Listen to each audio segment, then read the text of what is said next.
காரமடை அரங்கநாதர் கோவிலில் புரட்டாசி 2வது வாரம் சனிக்கிழமை விழா.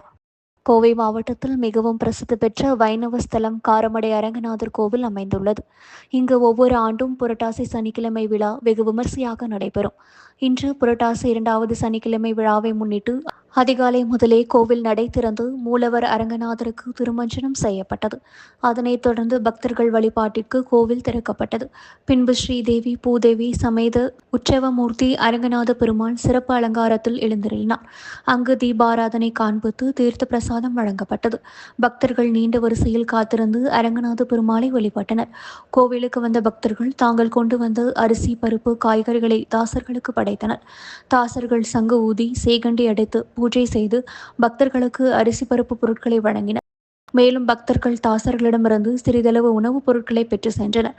பல்வேறு மாவட்டங்களிலிருந்து திரளான பக்தர்கள் பங்கேற்று வழிபட்டு சென்றனர் என்பது குறிப்பிடத்தக்கது.